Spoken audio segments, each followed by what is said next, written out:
चतुर बंदर और 3 टकले चोर भाग 2 का शीर्षक है शरारती बंदर और सुन्नार। बहुत समय नहीं हुआ था जब शंकर नाम का एक चतुर बंदर इस घर का सदस्य बन चुका था। अब हालात थोड़े बदल गए थे। एक सुबह माँ ने बेटे से कहा, बेटा आज भैंसों को चारागाह ले जा। लड़का उदास स्वर में बोला, माँ आज शरीर ठीक नहीं है, बुखार है, शायद आज मैं न ले जा पाऊंगा। माँ कुछ कहने ही वाली थी कि तभी शंकर बंदर बीच में बोल पड़ा, माँ आप बड़े भैया को मत परेशान करो, आज मैं ही भैंसों को चराने ले जाऊंगा। माँ ने चिंता से पूछा, पर बेटा तू कहीं भैंसों को किसी और के खेत में तो नहीं छोड़ देगा? शंकर मुस्कुराया और बोला, माँ वचन देता हूँ आपकी एक भी भैंस किसी और की फसल में मुंह नहीं लगाएगी। सभी जानवरों को लेकर धीरे धीरे चारागाह की ओर चल दिया। शंकर बंदर भैंसों के पीठ पर सवार हो गया। भैंसें उसकी बातों को मानो समझ रही थीं। धीरे धीरे पूरा झुंड गांव से बाहर निकल पड़ा। खुला मैदान, चारों ओर हरियाली और बीच में शंकर बंदर, मानो कोई राजा अपने काफिले के साथ निकल पड़ा हो। भैंसें खाने में मग्न थीं, पर तभी कुछ भैंसें पास के खेतों में घुस गईं और फसलें खाने लगीं।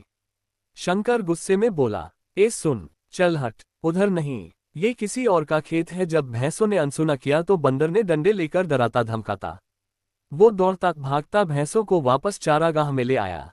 अब संतुष्ट होकर वह बैठ गया और तभी उसको पुराने मालिक मदारी की द्वारा नचाए गए पल याद करके वह अपने अतीत में खो गया।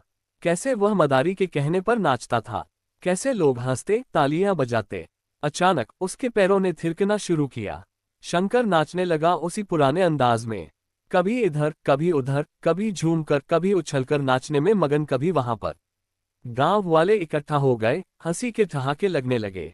वाह क्या नाचता है बंदर, जबरदस्त, मजा आ गया, लोग चिल्लाने लगे। लेकिन तभी शंकर की नजर गई भीड़ में खड़े एक सुनार साहूकार पर, जिसकी झोली से कुछ चमकदार जेवर झांक रहे थे। शंकर नाचना बंद कर देता है। लोग कहते हैं, क्या हुआ बंदर भैया, नाचो ना। शंकर बोला, अगर वो सुन्नार साहूकार जी मुझे अपने जेवर दे दे, मैं उन जेवरों को पहनकर ऐसा नाचूंगा कि आप सब भूल नहीं पाएंगे।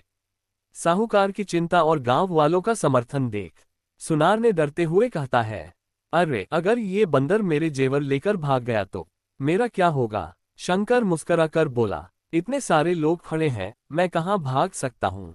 गांव वाले बोले, सुन्नार साहूकार जी बंदर को जेवर दे दीजिए, देखो कितना प्यारा मासूम है, भागेगा नहीं।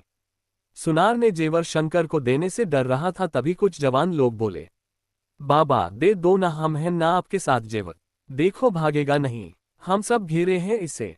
एक महिला बोली, इसने तो नाचकर हम सबका दिल जीत लिया है। एक बच्चा, प्लीज दे दो जेवर, हमें अच्छा लगेगा। और सुनार साहूकार ने गांव वालों के जिद पर आकर सुन्नार ने सारे जेवर बंदर को दे दिए। शंकर ने जेवर पहन लिए और राजसी ठाठ में नाचने लगा। उसका नाच अब और भी जबरदस्त हो गया।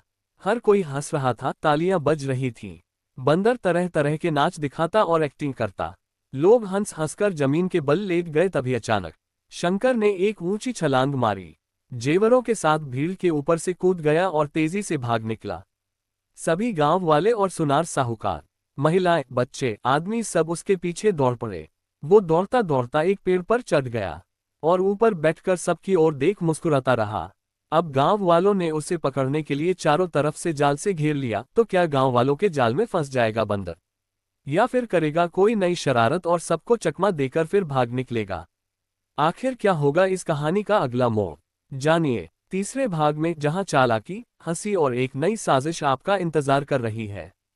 अगर आप जानना चाहते हैं आगे क्या होगा, तो अभी इस चैनल को लाइक और सब्सक्राइब कीजिए और बेल आइकन दबाना बिल्कुल मत भूलिए, ताकि अगला भाग आपसे मिस न हो जाए।